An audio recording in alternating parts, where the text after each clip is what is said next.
अस्सलाम वालेकुम, this is me doctor Awais Ahmed. ये कहानी इंडिया की एक कब्रिस्तान की है जहाँ पे वेडनेसडे के दिन पे ज़्यादा बारिश की वजह से एक कब्र नीचे की तरफ डूब गया था। कब्रिस्तान की कमेटी वाले उस कब्र को देखने लगे, तो जैसे ही वो देखते हैं तो वहाँ पे एक फ्रेश बॉडी पड़ी थी, जैसे कि आज वो उसकी डेथ हो गई है। तो कब्रिस्तान की कमेटी वाले लोकल लोगों को बुलाते हैं कि आखिरकार ये बॉडी किस पे वसूल की है, ताकि इसकी आइडेंटिफिकेशन हो जाए।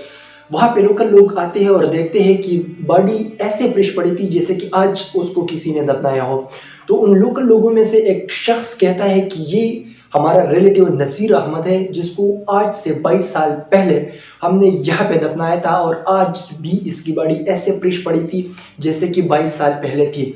ये कहानी सिर्फ इंडिया की नहीं है, बल्कि एक दूसरी कहानी डॉक्टर तारिक अपने series story of the year में लिखते हैं कि जब अरब में सैलाब की वजह से ओहद के शुहदा की कब्रें अनकवर्ड हो गई थी, यानी उन पे सैलाब आ गया था और वो जो डेड बॉडीज थे तो वो नजर आने लगे। तो गवर्नमेंट ने शेख मोहम्मद, एक स्कॉलर था, उसको ये रिस्पॉन्सिबिलिटी दे दी कि वो जाए और इस डेड बॉडीज को दोबारा दफनाए। वो क्या देखते हैं कि ओहद के जो शुहदा थे आज से 1400 साल पहले वो शहीद हो गए थे, लेकिन उनकी बॉडीज आज भी वैसे ही फ्रेश पड़ी थी जैसे कि आज उसको किसी ने दफनाया हो। उनका स्किन का कलर वैसे ही था, उनकी जो बियर्ड थे वो वैसे ही पड़े थे, और उनकी जो कंडीशंस थी, जिस कंडीशंस में वो दफनाए गए थे आज से 1400 साल पहले, तो उसी कंडीशन में वो पड़े थे। ये कहानी सिर्फ यहाँ पे नहीं रुकती। एक तीसरी फलस्तीनी बॉय जिसका नाम था समीर, समीर फलस्तीन में शहीद हो गया था, और उसकी माँ की डेथ 15 साल बाद होती है। उसकी अम्मी की ये ख्वाहिश होती है कि उसकी कब्र समीर के साथ, यानी उसको समीर के साथ दफनाया जाए। उसका दूसरा भाई जाता है और वहाँ के उलमा से सवाल करता है। उलमा कहते हैं कि हमारा कोई इतराज़ नहीं है और आप लोग इसको समीर के साथ दफना सकते हैं।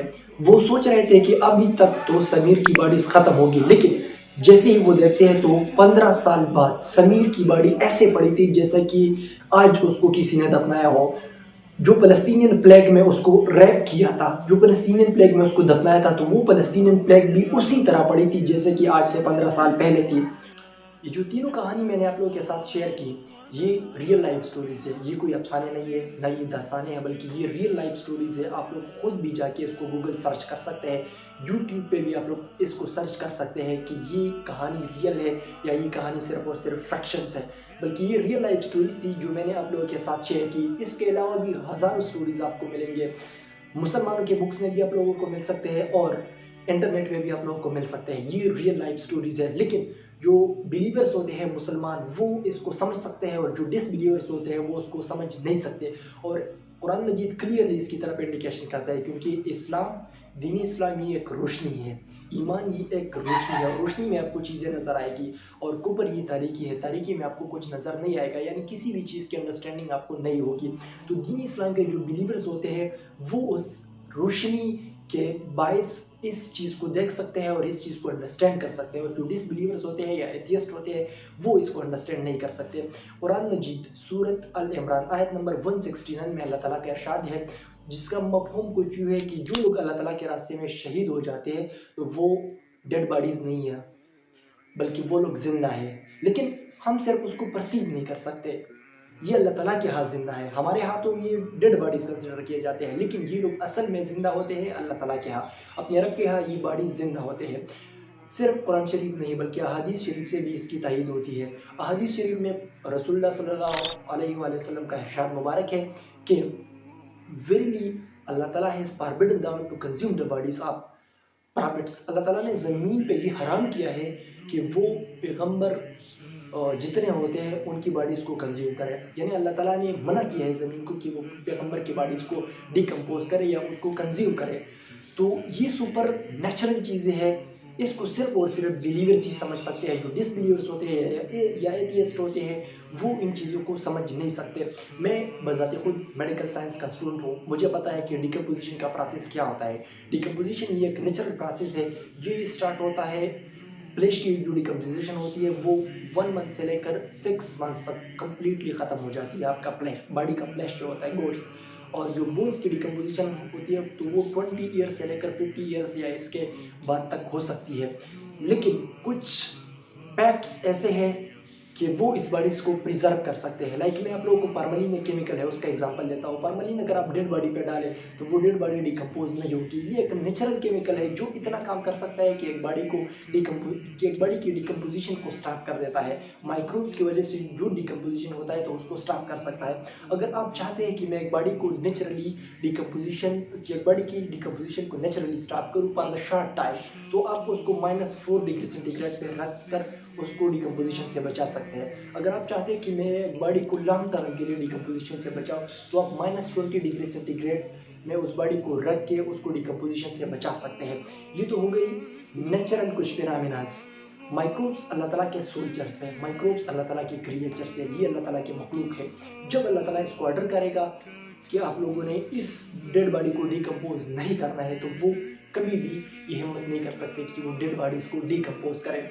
नेचुरली अगर पॉसिबल है कि हम -4 डिग्री सेंटीग्रेड पे इसी दुनिया में डिकम्पोजिशन से खुद साइंस के बेस पे डिकम्पोजिशन को स्टॉप कर सकते हैं, -20 डिग्री सेंटीग्रेड पे स्टॉप कर सकते हैं।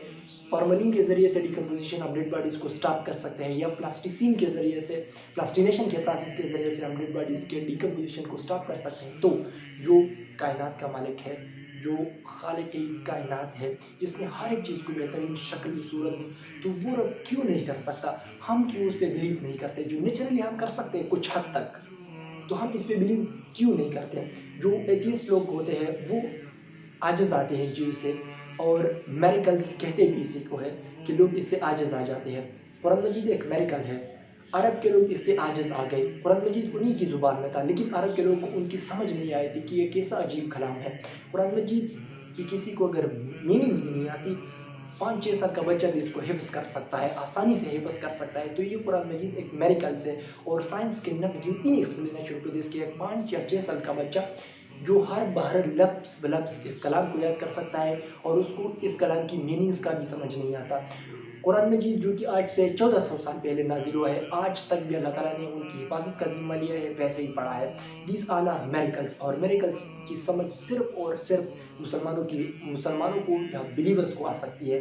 जो गैर मुस्लिम्स होते हैं या एथियस्ट लोग होते हैं, उनको इस मेरिकल्स की समझ आसानी से नहीं आ सकती, क्योंकि वो इस रोशनी से महरूम है, और वो रोशनी है इस्लाम की रोशनी, वो रोशनी है ईमान की रोशनी। वो तारीकी में पड़े होते हैं, और वो तारीकी है कुफर की तारीकी, और तारीकी में, डार्क में आपको कुछ नजर नहीं आएगा, रोशनी में आपको हर एक चीज़ वाज़ेह और क्लियर समझ आएगी। चलो आप कहोगे कि ये डिकम्पोजिशन कोई नेचुरल प्रोसेस है, कोई टेम्परेचर वहाँ पे -4 डिग्री सेंटीग्रेड था या -20 डिग्री सेंटीग्रेड था, या वहाँ पे कोई केमिकल्स ऐसे थे जो कि है नहीं, और आप कह दे कि यार एथियस्ट एक बंदा है वो कह लेता है कि यार यहाँ पे टेम्परेचर इतना था नेचुरली, और उसकी वजह से इस बॉडी की डिकम्पोजिशन नहीं हुई। तो स्माइलिंग फेस जो शहीदों का होता है, उसका आपके साथ क्या जवाब है? शहीद जो लोग होते हैं उनके फेस अक्सर देखे गए कि उनके फेस स्माइलिंग होते हैं, उसका साइंटिफिकली आप क्या जवाब दोगे? स्माइलिंग फेस के अलावा अगर शहीद की किसी जगह को आप काट दें तो उससे ब्लीडिंग स्टार्ट हो जाता है, ब्लीडिंग का आप क्या जवाब दोगे? क्योंकि ब्लड तो इतनी ज़्यादा वक्त के लिए वहाँ पे नहीं रह सकता, 100 साल के बाद, 200 साल के बाद ब्लड कहाँ पे होता है? तो ब्लीडिंग का साइंटिफिकली आप क्या जवाब दोगे?